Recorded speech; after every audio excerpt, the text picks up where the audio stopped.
Добър вечер на всички, чуваме ли се? Много ме кефи как всички замълчават при някой като каже нещо с микрофона. Ние сега ще почнем целта на нещо събитие, само че да е парти.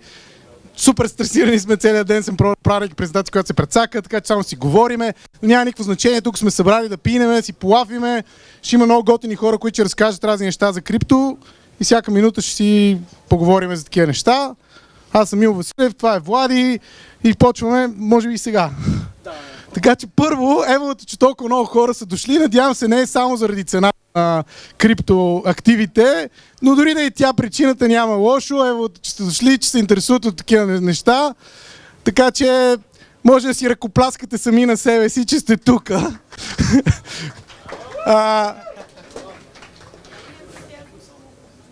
Така ли? Така по-добре ли си чува? Да. Нещо събитие е нашата 20-та сбирка на Sofia Crypto Meetup, който почна преди 1 година и 9 месеца горе-долу. Кога е било? Януари 2016, когато бяхме 7 човека. Между другото, хубавото е, че освен мен и Влади, аз виждам няколко човека от тия 7, които бяха тук. Значи, лоялти, нали? Все още са тук. Но вече са, както виждате, много повече. През последните 16 месеца така много повече говориме за криптокърнси, правят се много повече сбирки, опитваме се да представяме нови ICO-та в България. За радост вече има много нови проекти, които са успешни на ниво привличане на капитал. Пожелаваме им да са успешни на ниво интегриране на протоколи. Нали? Това също е доста важно нещо. Искаме да кажем с 2 думи горе-долу каква е историята на този Crypto Meetup, на къде искаме да отиде и каква е следващата визия. Искаш ли да разкажеш някакви неща ти? Ами да, това, което също тя ще трябваше на английски, така че може би ще свична на, смисъл ще ме премина на английски, okay, за да може да разбират може би всички. Има ли колко are there any foreign people here? People don't understand Bulgarian. Please raise your hand. Who doesn't speak Bulgarian? One person, 2 people. Okay, welcome, we'll go in English just for you. Yes. So yeah, as Ivo said at the beginning, there were very few people, and I was doing presentations to 7-10 people at the beginning, and now we have so many people. This is very inspiring for me, and what it means is that there are more and more people interested in the sphere. And in order to accommodate all of that interest, what we are planning to do is to make a step in the direction of maybe not institutionalizing the meetup, but creating a place where all the different players or all the different people who are interested in different things in the sphere can go to and get the relevant information. And with this idea, we actually went to LaunchHub, who are one of our sponsors now. And they provided us with some funding that we are going to use in order to create a website of the Bulgarian community, which is going to be in English though, so that more people can join it. And this website is actually going to be cryptocrowd.org is going to be called the website. And there everyone will be able to go and see news. And we have noticed that there are a lot of companies here in Bulgaria who are looking for people, for developers, for community managers of all different kinds of talent in order for their products to be realized. And we would like to provide them with the opportunity to announce these positions on that website.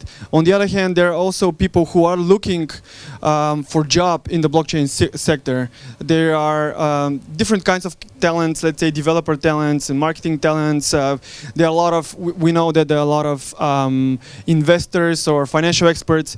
We also need the legal experts. So this website will be the place where you can go register and announce your intentions or formal intentions of joining the blockchain sphere professionally, so to say.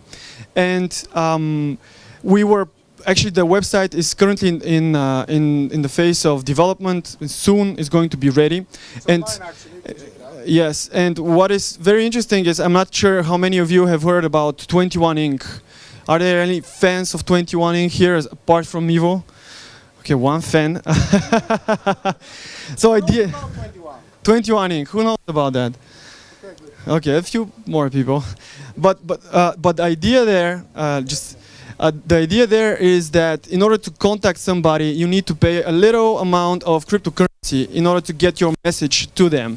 And if they decide to reply, they can get the cryptocurrency. If they decide to skip on your your message, they don't get the cryptocurrency. And we would like to put this idea into this new website. If you want to contact an expert or a group of experts, let's say you want to contact all developers on the website or all marketing people on the website, what you need to do is pay a certain small amount of cryptocurrency, and then you will be able to send your message to all of them. And this idea, I think, it will make people more familiar with cryptocurrency. We know a lot of people have cryptocurrency, but I think a lot of people who are entering the sphere now don't have cryptocurrency. And we would like to implement that idea of using cryptocurrencies to pay for something, for services, for just opinions into that website. And maybe Nivo can say more. I just wanted to say that basically this whole idea with cryptocurrencies will open up new ways of how things should be done, right? And nowadays we are like on top of many social medias, on top of a lot of internet stuff, but we are not paying to each other. We are not providing value to each other. And cryptocurrency could be one of those things, like every single interaction could be put small value on top of it, which is very important. Like something like that hasn't been happening before. We are actually staying in stupid Facebook. I like it actually to some extent, to giving our time to be influenced by ads. And maybe new models will be with exchange, with what money should be for. And 21 was one of those companies to establish that idea. We want just to everybody from the crypto community to be able to communicate with each other and experiment with crypto. And the whole big idea that we want to establish here is that cryptocurrency is obviously something important for the world. Some of these ICOs will die, but some will become the next big important organizations, companies, if companies as a term will exist. And these things will be super important for the world. And if Bulgaria has developers, has interest, has people who already experiment with crypto, we should somehow formalize it, create a community, create a way for this information between us to flow rapidly, to flow efficiently, so we exchange ideas, experiment, try different things, be reachable. Be reachable if you want a job, be reachable if you're looking for somebody to work for you.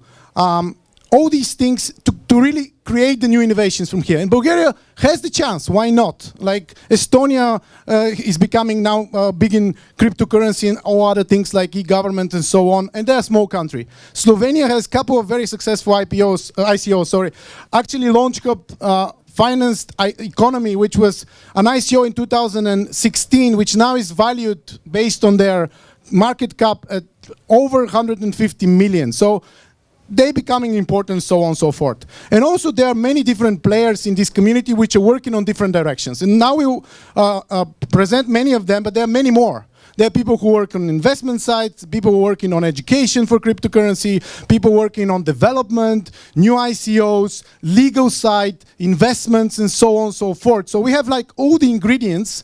And when we have all the ingredients, if we formalize it and we create these established communication layers between them, we can create something magical. And that's the point of it, to create magic. You know, I like magic, so let's do more magic.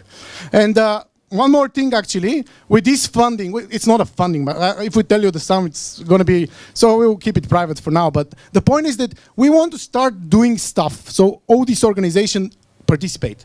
And one of the things we're doing, we're actually hiring somebody now. We're introducing today the first, basically, official role of the Bulgarian Crypto Meetup. We're looking for somebody to take care of the community, to do these events, to understand what is happening in crypto, provide this information, and we're actually paying with Ethereum or Bitcoin or some other crazy tokens that you find, but like you will be responsible for the price, so we pay you, and if it disappears the next day, it's your fault.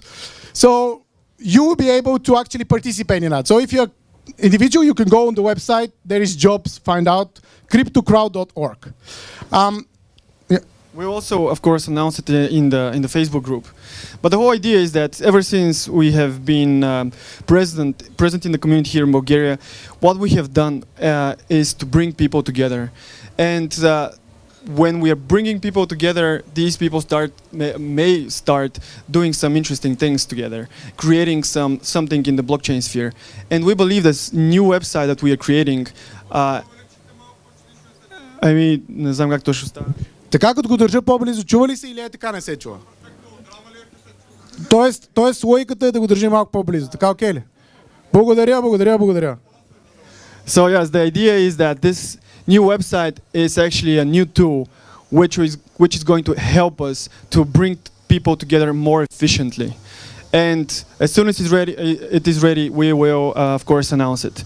But as Ivo said, if you're interested in joining the team and helping us bringing all the information in Bulgaria and around the world related to blockchain and more or less managing the website, which is going to be created, let us know and maybe apply for the position. And finally, if you want something before we start the presentations. No. Okay, so after this big announcement, let's call it a big announcement, we have in store for you a number of leaders or industry leaders from the sphere which are going to talk to you about the future of their specific sphere. And we're going to start with investments, and we have Bogvez Belev here who is managing blockchain.bg, and he will be talking about the future of finance and investments in the blockchain. The point of today, just couple of agreements we have between us. The point of today is to be casual, to speak about what is going on in the community, to chat a lot, and I want that theme to continue. So you can start just saying what you do and what is your goals. Thank you very much. We're living in exciting times. This month we had Paris Hilton taking part of ICOs. A few days ago we had Jamie Foxx. So it's definitely peak hype right now. I'm very glad that the blockchain community locally here is growing so fast. We have so many people coming over. I personally believe it's going to be very healthy for Bitcoin and for blockchain, for cryptocurrency to have a little bit of a calm down in the next few months so that it could grow stronger from then on. I still don't believe we're in an extreme bubble. There is a lot more to go. But still a relatively good size correction is needed, definitely.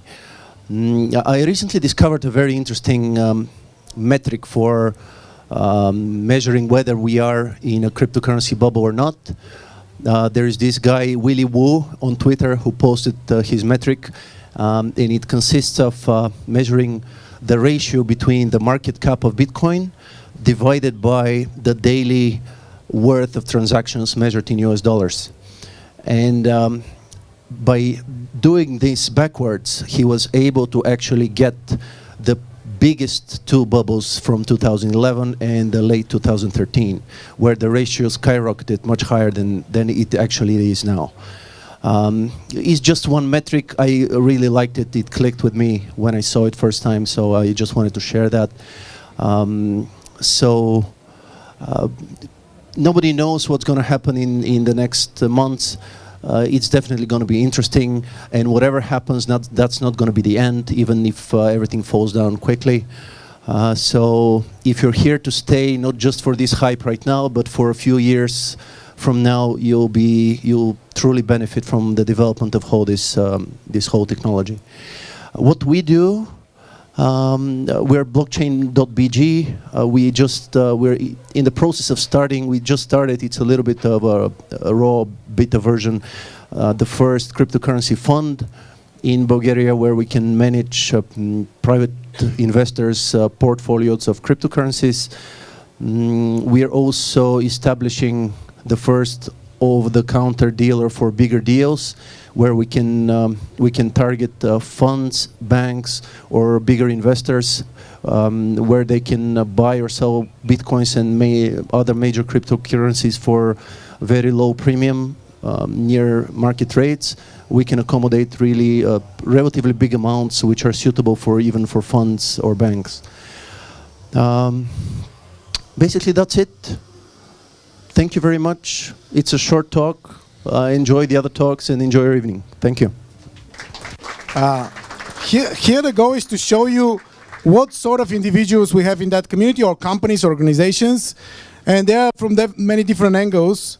The next one I want to present is Svetlo Nakov. Where is he? Actually, Svetlo is one of the co-founders of Software in University, which is a private university. It doesn't need to be licensed because licensing university is too much of a hassle. But the point is, oh wow, I didn't know you are. Do you want some chair or something? Anyways, but he and his co-founder Christo, they were one of the first to recognize that blockchain is a big deal, and they're actually providing courses for blockchain development, which is huge. And I wanted him to say about this kind of stuff. Yeah. Thank you, and sorry for being a little bit kuts.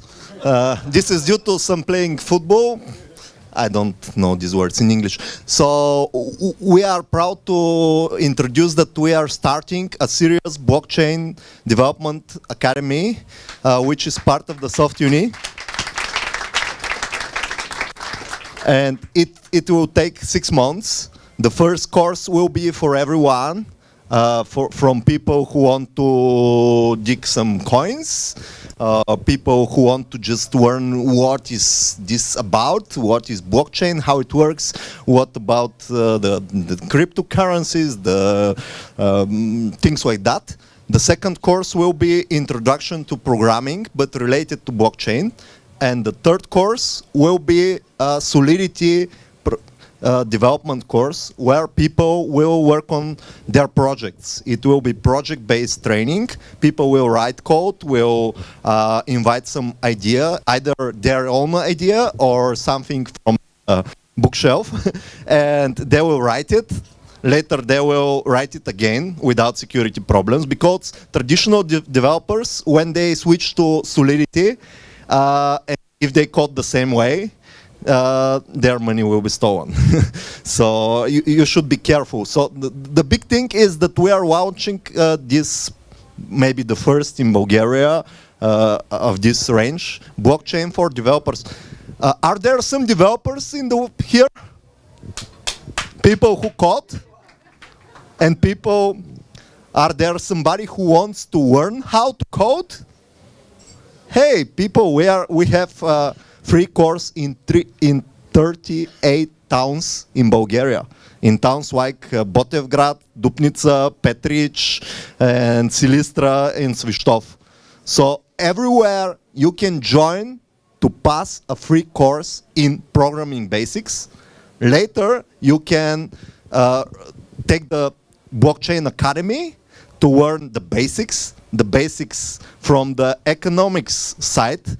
We'll have also a special course about digging, but we have some problems to get enough hardware. You know, it's not very easy to get some. And that's all. It would be nice to show you how to join, but if you remember SoftUni blockchain, it will be easy to find it in Google. This is in Sofia. Okay, you can join on site, but we have only 40 places left. We sold 160 already, and the course starts tomorrow. But you still could join if you are fast on your phone. But the other courses, which are basics of programming, we have in most months 2,000 people who join. And this month we will have 5,000 because we have all the country, 38. Yeah, we're really big. It's not a joke. And we are partnered with Eternity. They are sponsoring the course, and we are and we are devoted to continue to develop this education, because I believe Bulgaria could become a leader in Europe in the blockchain development. Yeah. Thank you. Questions later, okay? Or if you have questions, you can shoot now. Since he's here and he's very E-mobile, yeah. Okay. If you have questions later, go to softuni.bg and you'll find the information there. It works online and on site. So on site means that you enter in the web. We have Softuni.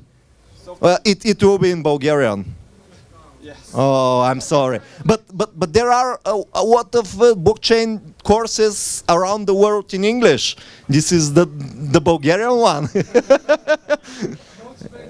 Yeah, we have a virtual classroom with live streaming, real time with questions, the normal things. Okay, guys, a round of applause for Softuni.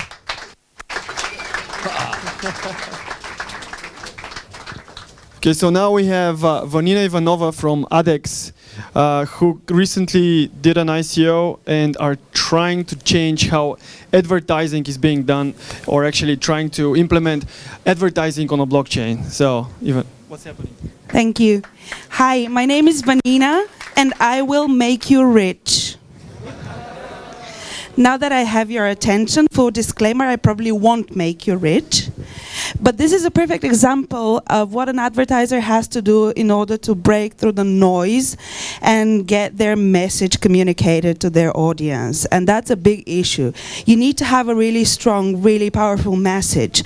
And that, as if that's not hard enough, you need to battle all of the advertising platforms and all of the middlemen in order to get your message across. And that's hard and makes things even harder for an advertiser to monetize their influence. This is why we got into blockchain and decided to bring blockchain into advertising, because one of the biggest issues of advertising is ad fraud. A lot of money disappear into bottomless pits, and nobody knows why is this money paid, who has seen their ad, yada, yada, yada.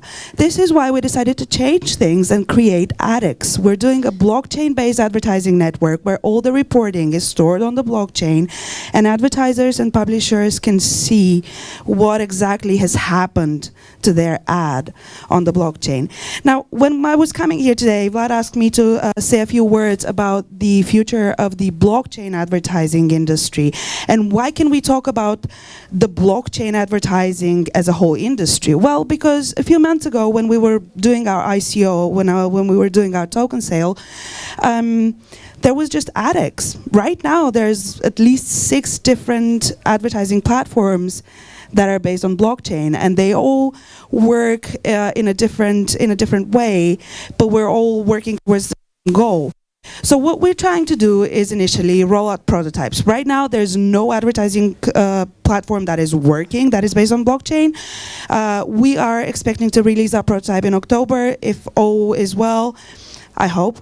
So we're waiting for the first platforms. I'm not going to lie to you, these are uncharted waters. We don't know what we're doing. We're going to learn by doing it, and we're going to learn from each other. So the competition in this industry is going to be really helpful and really healthy. A few things that I see as trends in the blockchain advertising sphere are, first of all, getting influencers on board, educating, marketing and advertising influencers about the blockchain, about cryptocurrencies, and about the way they can monetize their influence and their social power and status in crypto. That is one big trend that I think we'll see in this area, and that will happen pretty soon. Now, the next big step, and this is really exciting, is eliminating a lot of middlemen. And I'm sure that anyone who has ever paid for an online ad would be super hyped to know that there will be less and less middlemen in the advertising marketplace. And the third and most important trend that I see, and I hope I will see, is introducing real-time bidding on the blockchain. Now, real-time bidding, for those of you who are unfamiliar with the advertising industry, is the exchange of money for advertising space that happens in a fraction of a second. This is currently not possible on the blockchain because the blockchain is just slow. It was not built to accommodate such technology. And this is something that the advertising industry will naturally push for in its development on the blockchain. So in a way, we're not only benefiting from the blockchain, but we're also pushing its development. And I think this is really, really exciting. So to be honest, I can't wait to see what the crypto community and the crypto sphere holds for us in the upcoming 12 months. But we'll be here to see it. Thank you. Thank you, Vanina. Question? One question for Vanina? Okay. Hi.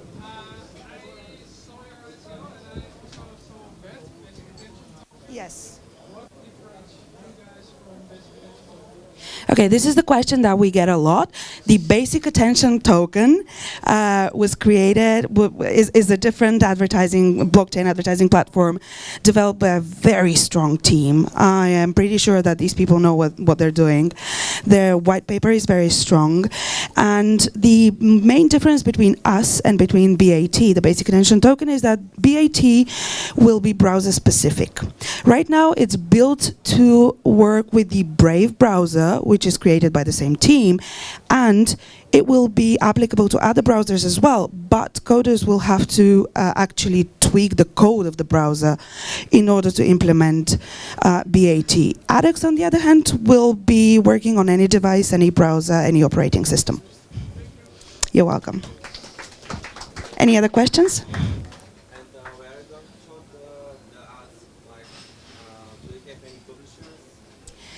Do we have any publishers? That's fantastic question. We already have a few partnerships. For example, one of the partnerships that we have is with the Russian-based platform for video content, AdHive. So AdHive will be an advertiser, will be a publisher, sorry.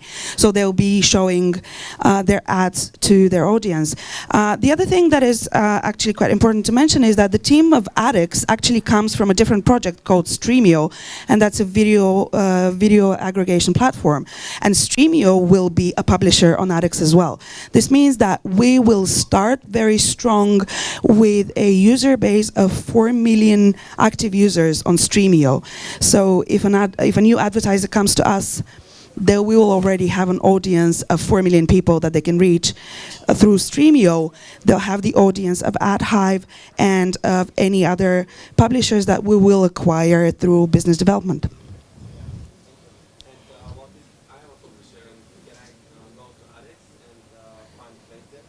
As soon as the platform is live, you as a publisher can go ahead, register a profile for free, and start accepting bids from advertisers. You're welcome. Thank you. ADEX is definitely a very interesting project. But I'm now going to give the stage to Nicole from Eternity. Nicole, please join us here. And he'll be talking about what Eternity is doing. Actually, I'm also part of Eternity, and we are together trying to push the community forward. As mentioned before, we are sponsors of the educational course in Softuni, and we will be in the future doing a lot more things for the local community. But Nico can tell you more. Thank you very much. Can everybody hear me? Yeah, that's good. So, Vladi, first of all, thank you for pretty much taking half of what I was going to say beforehand. Appreciate it. But in summary, again, I'm very happy to see that Mr. Nankov is here from Software University, with whom we actually partnered up to subsidize the first blockchain course, which will be offered in Bulgaria. And after we have, I think in my opinion and a lot of other people's opinion, have been quite successful in our idea to develop a new platform, what is the most important thing that we're missing right now? Obviously, it is to generate a larger community, to have more people implemented, and to have as many people as possible directly involved in Eternity. And this is why we are right now actually taking this opportunity, which I didn't know anything about until recently, that I will be announcing that we will open something like a closed loop incubator here in Sofia.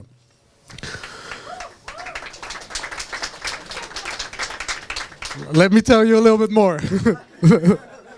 Now, that in the first step sounds very, very simple. Nice. But in the first step, that sounds very simple, but it's a little bit more complex than that. So what we're planning to do is actually have a foundation and a for-profit company established here in Bulgaria, which is going to subsidize projects, first of all, obviously, to build projects or applications on top of Eternity, but also work towards open source projects. And in this idea, a closed loop ecosystem for me is not only to provide an actual incubator where you will go in, you'll get some kind of teaching, you'll have a little bit of time, you'll have an office and you'll go out and maybe you succeed, maybe you don't. No, it's way more than that. We have tried to combine different service providers that we have worked with in the past and that we have heard of from other people that have successfully been able to generate projects and generate enough contributions in order to succeed in fundraising to be able to continue on the journey of their actual vision to create something new. So those service providers will allow any person that comes into this incubator to have the opportunity. It doesn't matter really where you come in. So if you're a technical person, if you're a non-technical person, if you're a marketing person, if you're a growth hacker, if you're a content person, whatever you are, there's going to be a place, if you're interested, where you'll be able to directly connect with this whole ecosystem. So I'm very, very proud to announce that, and I'm pretty much looking forward to see what anybody that has an idea can come up with. And please feel free to come and see me, or Vladi actually, and share your ideas, and let's see what happens. Thank you. And Nico is staying here. You can chat with other people later, right? He's here. Yes, I am here until Monday, but also here until tonight. So not until Monday, but yeah. The next company we invited, and actually we are very proud that Bulgaria is also not only hosting experimenters, which are basically people coming up with these crazy ideas, building blockchains, building these innovative solutions in whatever crazy ways they can imagine. And here the point is imagination. You can imagine everything.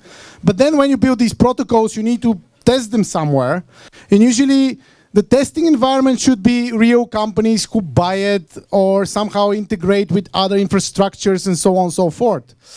And in many cases, these companies might be the huge companies of the world, might be in fields like payments, supply chains, identity, database, I don't know, too many things that you can basically integrate blockchains. But to do these efficient implementations, you need to work with established players. And we invited one of these established players, and we're very proud that they have the biggest R&D office here in Bulgaria, which is PaySafe, actually one of the big payment companies in the world.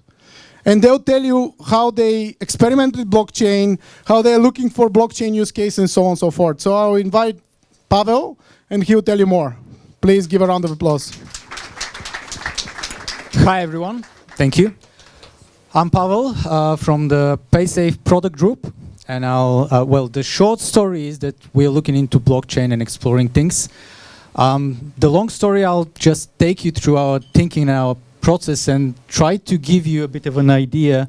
And hopefully you'll get out of this with more questions than answers, because at least according to me, questions are more important than answers. Okay, before we start, I want to make a short experiment, and I need a volunteer, an accomplice. Can somebody come on stage, please? Yes? Okay. Okay, because you're in return of your favor, this is 5 lever, and I'm giving Jeanette 5 lever. And what did we just achieve? Okay, this was a corruption. Nice one. This was a transaction that was decentralized, real-time, peer-to-peer, and 0 transaction fee. Okay, can your cryptocurrency do that? No? Okay, this was just, I'm playing devil's advocate here, but I just, to get your attention on to, we often live in our digital cozy world, and if we forget that some solution already exists to problems that we're trying to solve. Okay. Okay, thank you. Let's get going. What is money? Money could be a database. Money is a shared illusion. So I just gave Jeanette 5 lever, and which practically that's a piece of paper that says 5 lever. And she accepted it, and that between us, she knew that these are 5 lever. And then she could go to the store and buy something with the 5 lever, because she knows that we all share an illusion that this piece of paper has some worth and some value in it. Just a reminder that long gone are the times where money was bound to gold. So that was 50 years ago or more. Now this is no longer the case. And to make things even stranger, you know, if you go to the bank will not give you a piece of gold for your 5 lever. And, you know, roughly the only thing that they can do is exchange it maybe into a different currency. So how do you think the rate is determined for the different currencies? There's a thing called LIBOR, I don't know even how it's exactly pronounced, which is even further into the strange world of imagination, because it's determined by each bank. There's a person in there sitting, and every day determining the LIBOR rate, which is actively the effective rate that banks use to interchange currencies between each other. And they collect from every bank, they just collect the rate, and then they average it, and that's the rate you get when you exchange currencies. So, and how these people do that? They just look inside the trading area and see, are people in a good mood? Are they trading well? Yes, then the rates are low. If on the opposite, the things go wrong, then, well, the rates are high. So, quite strange. Let's talk a little bit about value. So, this is the dictionary definition of value. And I kind of agree with that definition. So it's something of use. So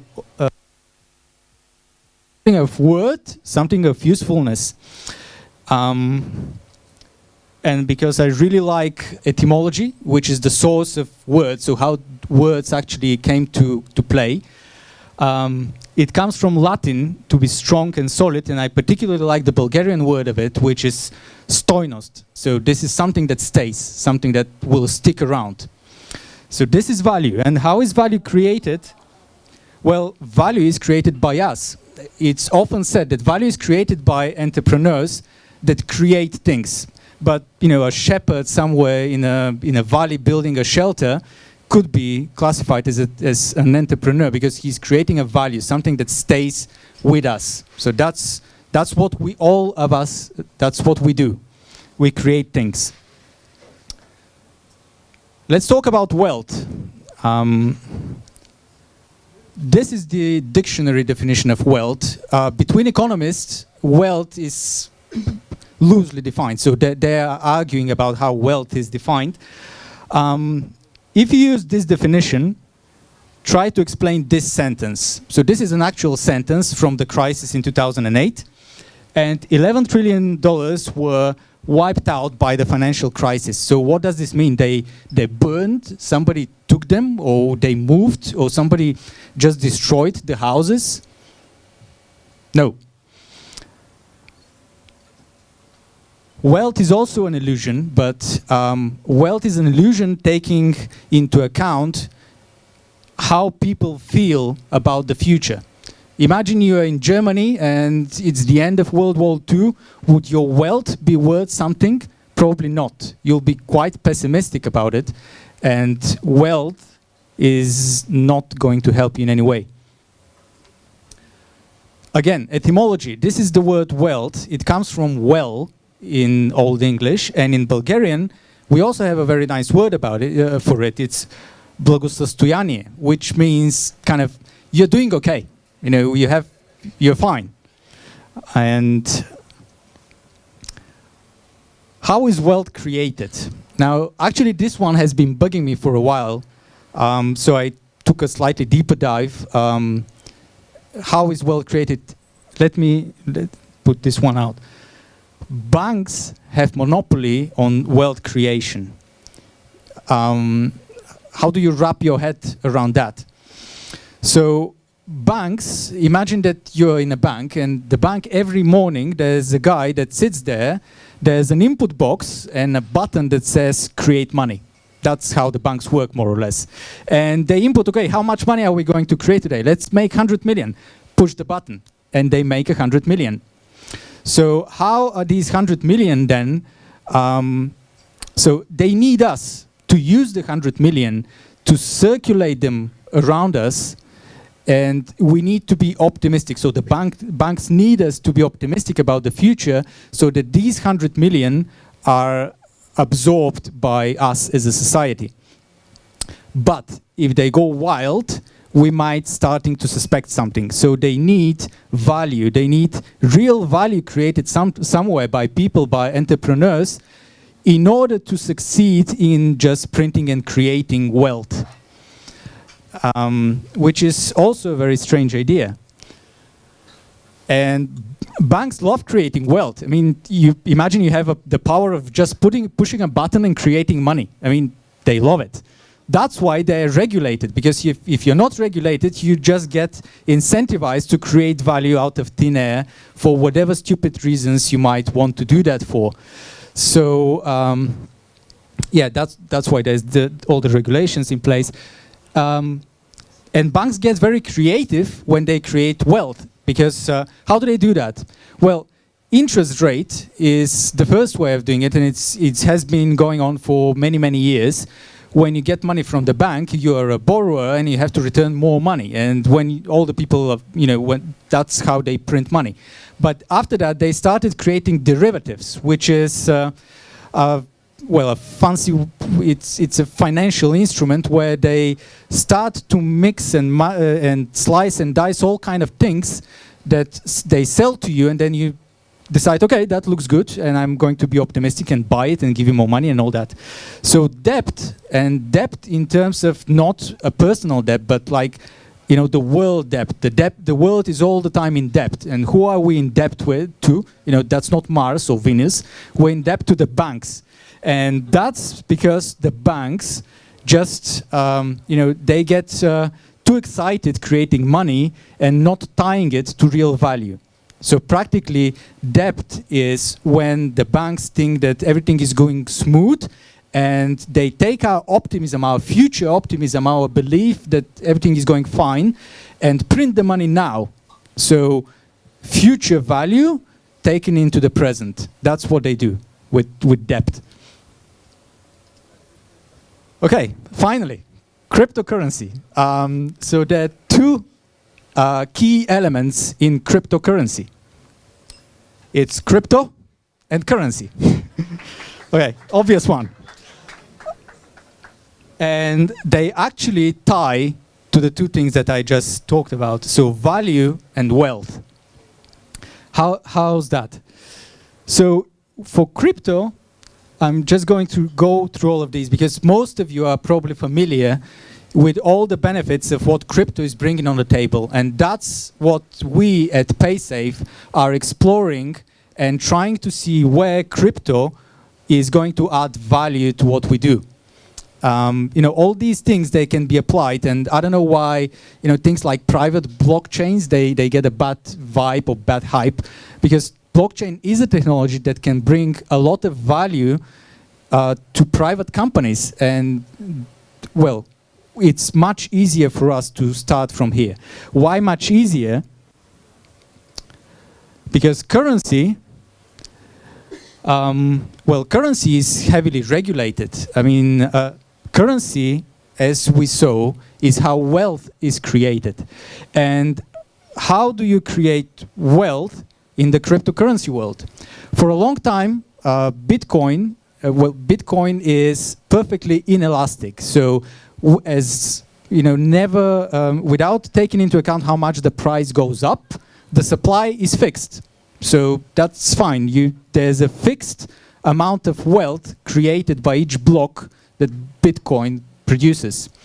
But then you get things like forks. I love the forks. So if Bitcoin Cash on the 31st of August, you have $10,000 expressed in Bitcoin. On the 1st of August, you get that plus the Bitcoin Cash stuff that you have. So out of thin air, a fork creates wealth that is not really bound into something. It's kind of hanging in there and hoping that people will like Bitcoin Cash and move and use Bitcoin Cash so that the value is actually becoming real. They can transact with it. ICOs are another way of creating wealth quite quickly because you start mapping things that do not exist yet. So there's a project, but you map it now to something of substance, to your cryptocurrency that exists.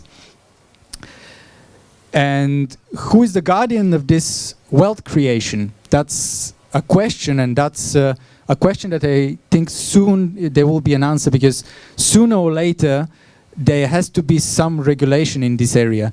Otherwise, people, regular people end up in all kind of pyramids or Ponzi schemes that their money just goes into the air. And well, right now, the ecosystem, the cryptocurrency and the blockchain ecosystem go through a process that the real world already went through about 100 years ago, where they realized that, you know, if wealth is created by banks, it could be created by somebody else as well. And there needs to be regulation, otherwise things get strange and crazy. Okay, I want to leave you with 2 final thoughts. Are cryptocurrencies revolutionary enough? Why? Why? I want to understand this later, and my next sentence will give you a bit of glimpse of that, because just yesterday I read that in the US there was the first licensed derivatives company trading with cryptocurrencies. So practically exactly what we have in the financial world, all these highly, there's a lot of imagination of when you create financial instruments. So we take that and we just do it on top of blockchain and cryptocurrencies, which, I don't know, I think this technology has more potential than that. And really the final thing I want to say is this one. So this is from a talk of Yanis Varoufakis, a very interesting economist. And I think this is where crypto can actually be much more interesting. You know, he's suggesting that if instead of capital being, used the way it is used now, every one of us should have his own capital. And when we join a company, when we become a part of an endeavor, we bring that capital into the company and we get part of the profit. And then when we leave, we take that capital with us out of that. And he's suggesting that we can do that with cryptocurrency. Well, he says, issued by the World Bank. This is quite controversial, but I'm pretty sure that central banks will quite soon jump into cryptocurrencies and try to explore and see how they can work with that, because banks, and especially central banks, they want to be part of the process of wealth creation, because that's what they do. Thank you.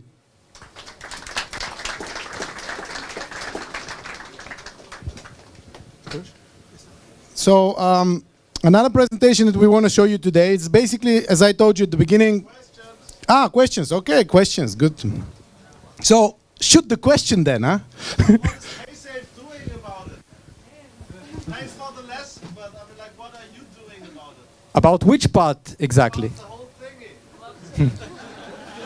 About the whole thingy, if we talk about wealth, we're going to get shot down the moment we try to create wealth, because that's a regulated industry. About cryptocurrency, what we're doing, right now we are on the path of exploring how we can use blockchain for simplifying the collaboration between the different parties that are part of the payment processing industry. I don't know how many of you know about how payment processing works, but there are many, many parties involved in getting a merchant to start processing payments, processing a transaction. So all that can be simplified by blockchain, and that's what we're exploring. So right now you're making money on charging more than Visa asks you to pay for accepting deposits into your digital wallet, right? Yes and no. So you're working now with Visa,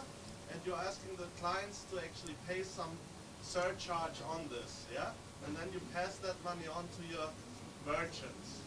How would you cannibalize your business to move forward with something that is better? Cannibalizing would we move if you talk about cryptocurrency. How much it will cost you to transfer Bitcoin to your friend right now? Too much money. Right? Yeah. Another question. So you're talking about regulating a decentralized environment. Why is that? Why are you supporting the regulation? It's already regulated. That to me sounds like a financial interest. Because otherwise, why would you regulate something that is decentralized? That's the whole idea behind the blockchain. Who is regulating something decentralized? No, but you just stated in your presentation that you were fan or pro the fact that it would be regulated. Like there should be some form of regulation in a decentralized environment. To me, this is everything that opposes to blockchain. So my question is, could you elaborate on that point? Yeah, sure. Whether I'm a fan or not is in this case irrelevant, because that's how a payment, that's how wealth is currently working because of the banks. So you can't stop the banks of getting and trying to take a stake in cryptocurrency and trying to regulate it. That doesn't mean I'm a fan, but that's what's most probably going to happen. Hi, I'm working in the same company actually with digital wallets and remittance, so I would just want to add something. So first of all, in terms of who is regulating what, the issue with PaySafe experimenting with blockchain is that you as an institution, you're heavily regulated. So you're not able to just say, okay, I'm going to just do money remittance with blockchain. So you have to really dig into compliance, risk, and so on. That's one thing. Another thing is like, we think that you can actually easy transfer money with blockchain, but in the end, we always rely on banks. So if I want to send money to my grandmother somewhere, whatever, but it's in the end, you use a blockchain network, for example, Ripple, and then in the end, they have to collaborate with the bank to transfer the money to my grandmother's bank account. So currently, we're still depending on the bank system. But there are ways to reduce costs within this transaction thing happening in between. So I guess this answers the question.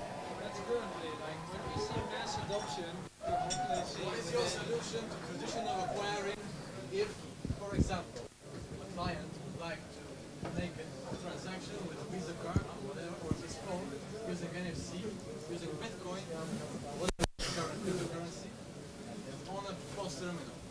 If you have an act, what would your role in this process be? Имаме ли време да отговаряме или? Then we move on with the presentation. It's a very specific question. Maybe you can reply in person directly. I just want to say that, yes, of course, a round of applause for PaySafe. I think when they're talking about blockchain, they're most probably talking about a centralized blockchain that they're going to use, or their own solution. So they're not talking most probably about using the Bitcoin network or the Ethereum network to run their services, but they are creating their own solution, perhaps. I mean, I'm not sure, but when it comes to payments, clearing and settlement, and when you're entering the world of finance and regulation, of course, it's very hard currently to use a public blockchain solution.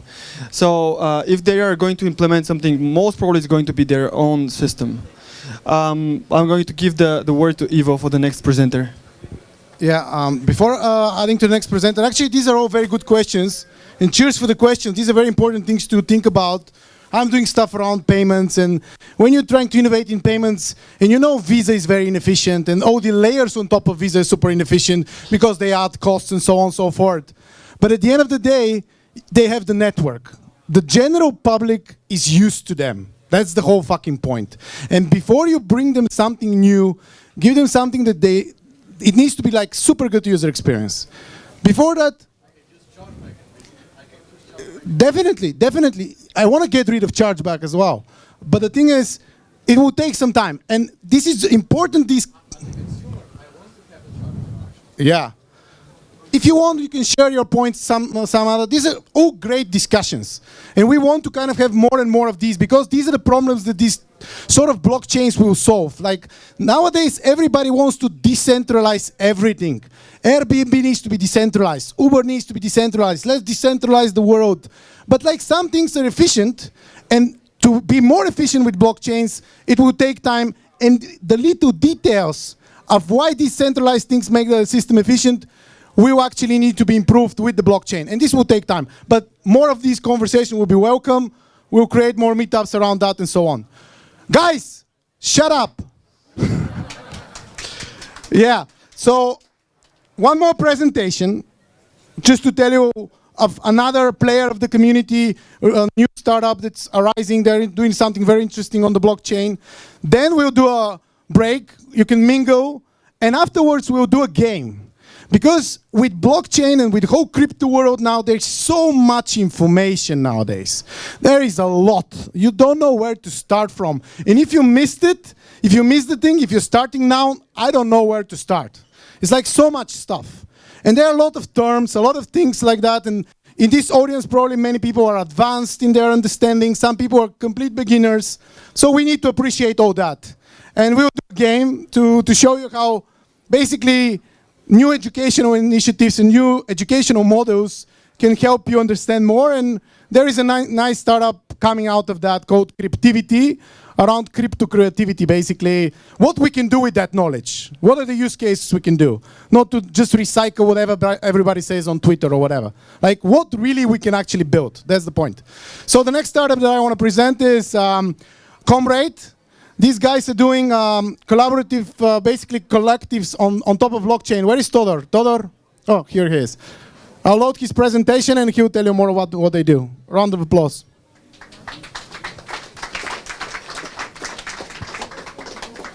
Hi, everybody. I'm Todor. And before we start, I'll just make a bit of clarification. So basically, we are a blockchain project, and we are not an ICO. We are something different that basically serves the same purpose, but it's legal. And what we are a blockchain cooperative. And cooperatives are an interesting form that's almost forbidden, forgotten, but it's a very interesting form. So a bit about me. I started programming back in 1996. So currently I'm about 21 years experience as developer. And usually I say I'm developer by heart. So that's it. About 9 years ago, in 2008, I started this company, Ubecto, and my idea was to build a company where people will be somehow more important than the business. So it's basically a people-centric, human-centric company. And we went through a lot of stages, and after all these things that happened, I'll need a presentation. Which one is yours, though? Just a second. Okay, I'm back. So that's Comrade.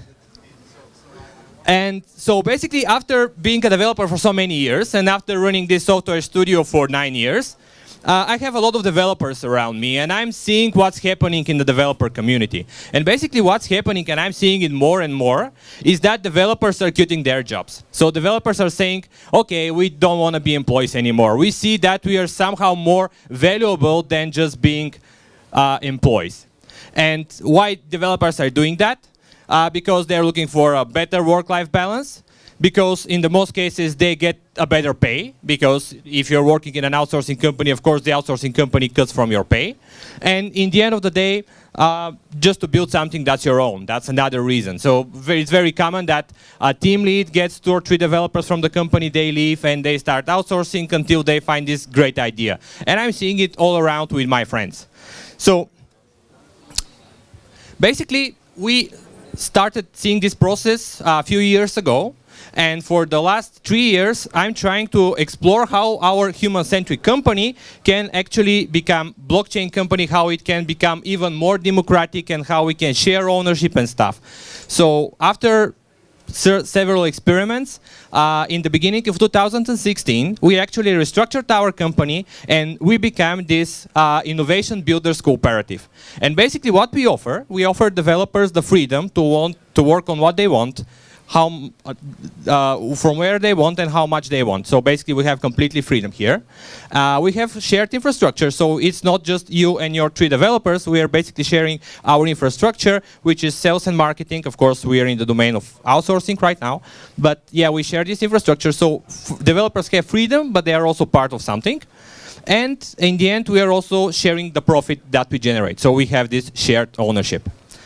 And basically, after this experiment, I can say that it was a huge success, and we are probably one of the very few companies that are in the domain of software development that can say that we have a queue of people waiting to join, because it's usually the other thing around.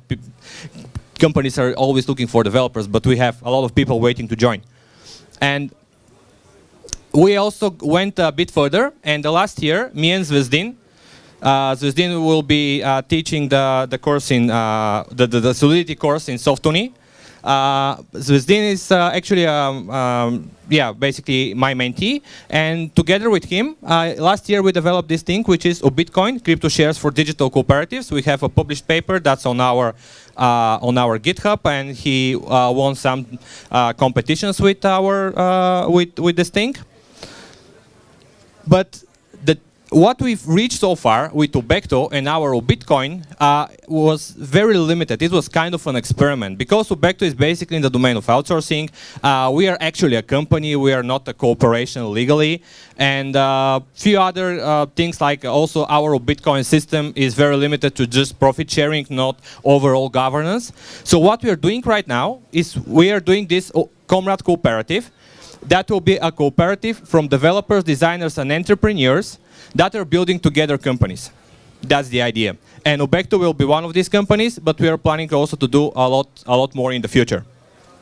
So, quickly, what's Comrade? Comrade basically has 3 incarnations, let's say. So first, it's a framework. So it's an open source, reusable framework. Everyone can download it, and basically all the logic is in the framework, and of course you can tweak it for your specific scenario, and it's applicable in many different scenarios. So it's applicable for cooperatives, but it's also applicable for managing budgets within company. It's applicable even for municipalities for managing certain budgets.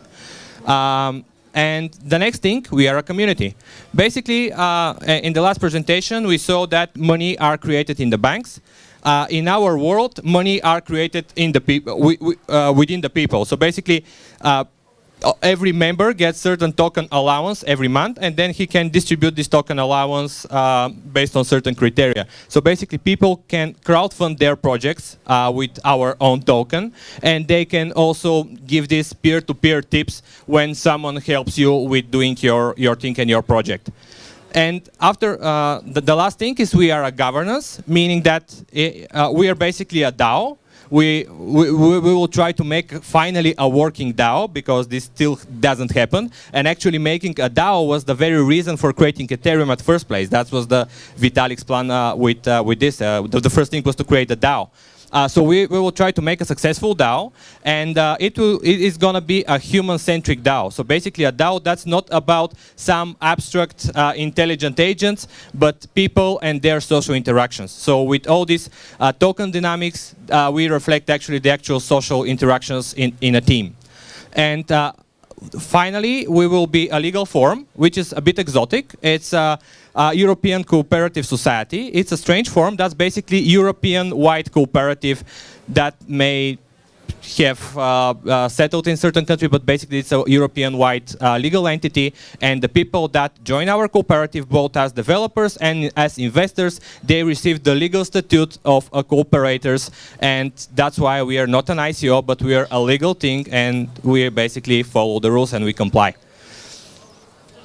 And what's the plan? So we have Ubecto, we have Comrade, and we have 2 first projects that we are working on right now. These are Stamat and Hatchery. Stamat is a software team automat, and it's basically a marketplace. This is going to be our marketplace for software developers, because currently there is a huge a lot of such marketplaces appear exactly because these developers, they are leaving the companies and they want to start working by themselves. But all these marketplaces have the chicken and egg problem. And with our cooperative, we're at least solving one of the problems. So we have the developers, and now we just need to basically sell ourselves. But that's for the part of just generating some income for the developers.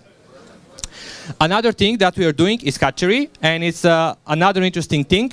We call it crypto assets trading bot as a service. So basically, we have this artificial evolution platform, basically genetic platform, that creates different trading strategies. The bad ones, we kill them. The relatively good ones, we breed them to create new individuals, and the best ones, we give them actual money to trade. And these individuals, they combine different genes. Some of the genes are just pure technical analysis signals, but we also have this crowdsourced model where everyone can write a more sophisticated strategy and test it with the population. And basically the idea is that the developers in our cooperative will be able to create more such strategies. And we are also working with Vizdin for one such advanced strategy that's using the blockchain data, basically all the transactions that are happening in the last block, to try to determine the price for the next minute. And yeah, it's linearly scalable microservice architecture, so it's very scalable.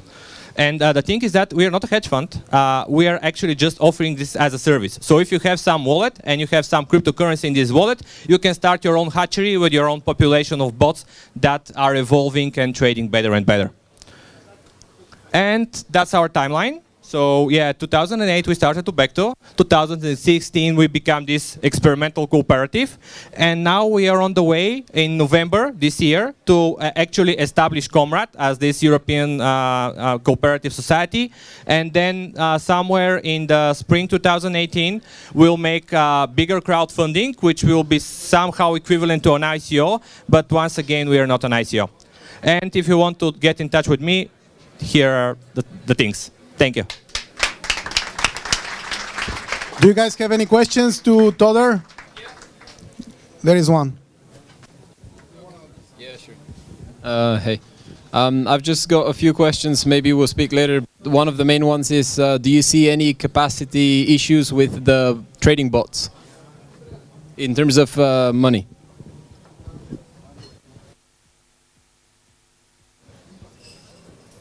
Okay, so with the trading bots, we are not trading our own money. We are so, for example, let's say we are right now talking with some investors in that direction. But basically, if you're a hedge fund and you want to trade cryptocurrency, you can basically hire our platform, and then we take certain split from the profit. That's the thing. You mean in terms of algorithm? If our algorithm will start trading with itself or somehow?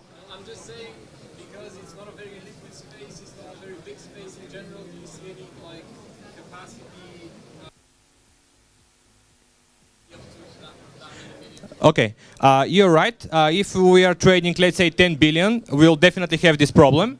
But we're not starting with this. And also, it's very important that each different hatchery, so each different instance of a hatchery actually has different population and different set of bots. So all of them will have similar performance, but after all, they will be different strategies. So even if we are trading only hatchery with a hatchery, we still have a market. Can you speak with each other later on?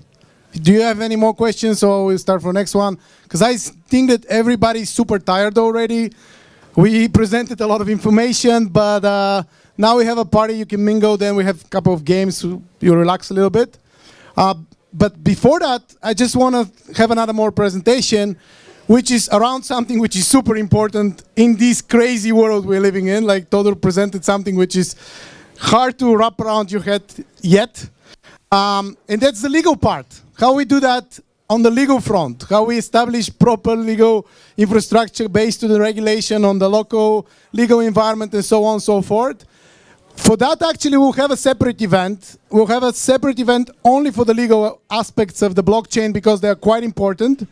But today we invited Jenny from One Legal Net, who are actually working around these challenges around what needs to be happening and changing in the legal framework so these kind of projects are properly, I don't know, properly made to be legal. So, Jenny, you can say a couple of words. Станах много висока. Здравейте! Много ми е приятно да видя такава голяма и организирана общност. Браво на Владо! Следя неговото развитие в тая сфера от самото начало. С голямо постоянство и търпение очевидно е постигнал построяването на такава силна, интересна общност. Legal aspects of cryptocurrency. Ще разочаровам англоговорящите гости. Ще говоря на български, защото съм много изморена и защото искам да кажа неща, които... Много неща, но ще се огранича с legal аспектите. Преди това, позволете ми да споделя моето лично виждане като човек, който е пристъпил между прага на 2 столетия и на един цял милениум. Наблюдавах много интересни явления, как се раждаха нови светове, изникнаха буквално пред очите ми, изчезнаха цели професии. За мен биткоин е социално явление. Може да се третира като парично, финансово, от всеки един аспект, като някакво средство за профит, като някакво средство за избягване на регулации, за решаване на някакви реални проблеми. Но биткоин се появи в момент, в точния тайминг, когато хората бяха тотално разочаровани от банки, от правителства, от истаблишмента, от всичко онова, което трудно вече може да преглътне новата генерация. Той не е технология, която е като цвете екзотично израснало за една нощ. В биткоин технологията има много други преди това технологии заложени. Никой няма да успее да спре нещо, което е дошло времето му. Нито правителства, нито банки, нито централни, нито локални. Аз лично споделям оптимистичната тенденция за това, че биткоин, виртуалните пари ще оцелеят на целия натиск, на целия вятър срещу тях. Те объркаха много сметки.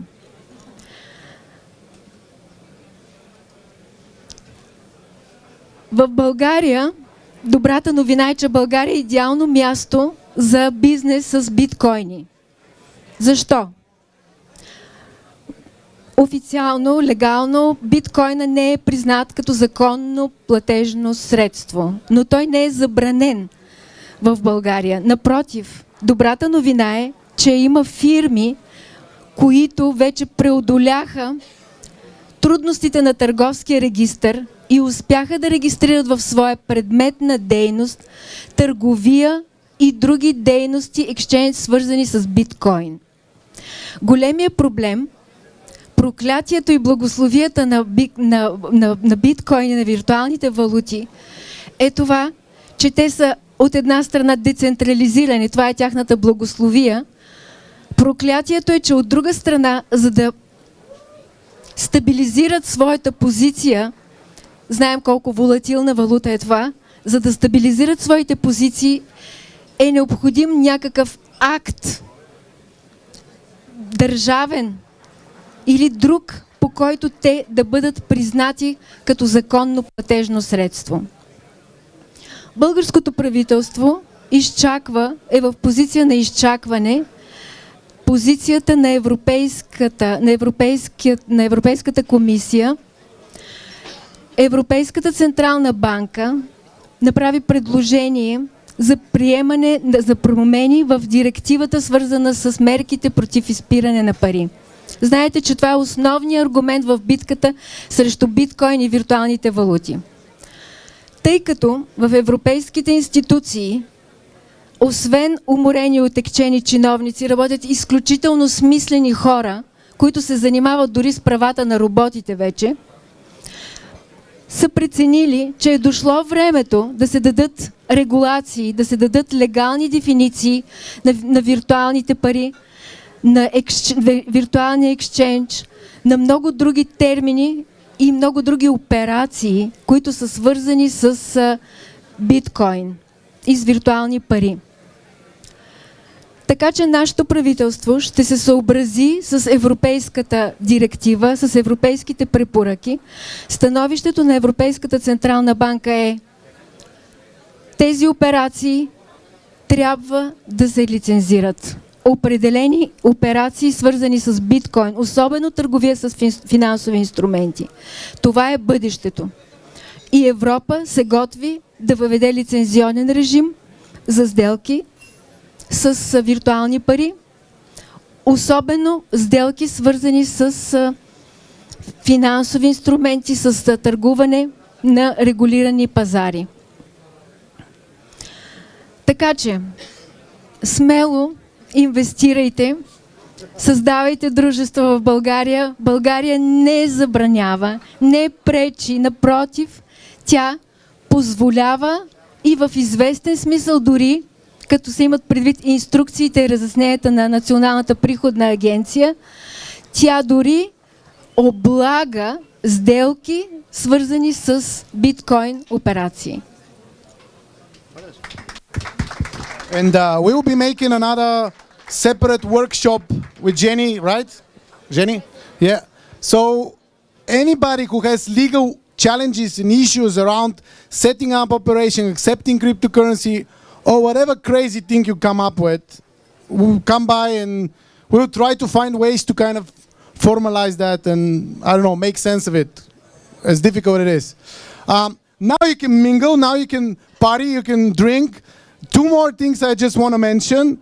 There are two interesting events coming up. On the 3rd of October, we'll have Mike Arrington, who is the founder of TechCrunch here in Sofia. And his fund, Crunch Fund, is now investing actively in crypto projects. Could be ICOs in that format, or actually companies that are playing in that field. So that's super interesting. And with that, we'll have Propi, which is one of the successful ICOs coming from Bulgaria. They recently raised around 18 million, I think. And they'll tell you about their story, how they did the ICO, and so on and so forth. That's on the 3rd. Now it's going to be on the website, cryptocrowd.org, or on the Facebook group. And another event that's coming up, very interesting, actually, that's by an organization called EDIT. EDIT stands from Economic Development via Innovation and Technology. And these guys invited for first time in Bulgaria Googlers. Actually, Google didn't look at Bulgaria much. And now they are doing an event around what kind of things can be created in Bulgaria. Where is Angel? Actually, I wanted him to say some words. Oh, here he is. So basically, they are doing an event on the 23rd of November, right? And you tell a little bit, and that's it. And then you can drink. We'll have a couple of games. And yeah, that's it. Да, Иво, двете момчета руси синалки, които дигнаха ръка, че не говорят български, си излязох. Само да кажа. Здрасти, аз съм Ангел от EDIT, което е абревиатура за Economic Development via Innovation and Technology. И всъщност, когато се представяхме преди половин година, казахме, че лобираме от името на и за българската стартъп екосистема и за стартъпите. От тогава се случиха някои неща, които вече ни позволяват да го кажем това, като например едни консумолци, които направиха една организация, с която вече ни взеха тази функция. За сметка на това ни останаха две неща, които правим. Едното е да правим супер яки събития из цяла България, да каним топ-левел хора от цял свят, които да говорят, и въпреки това се прибираме на 4 крака след тези събития. И второто нещо е да правим проучвания. Проучвания, на базата на които можем да изискваме повече за това да се развива правилно екосистемата на дигитално предприемачество. Тук съм, за да ви призова тези, които от вас имат малки и средни предприятия дигитални, да се включат в нашата анкета, защото ние сме единствената държава в Източна Европа и в Централна, която много малко компании са попълнили подобно проучване. Първото такова проучване беше миналата година, Innovationship Digital, организирано от нас. Тази година е второто. Целим повече компании, целим по-витални данни за цялото това нещо. Защото на 23 ноември правим едно голямо събитие, което ще е рапъп на тази уиколка, която Иво каза. На него ще има еврокомисар по дигиталните въпроси едно и General Manager на Google за Европа, Европа, Близки изток и Африка. И Азия. Не знам какво е това.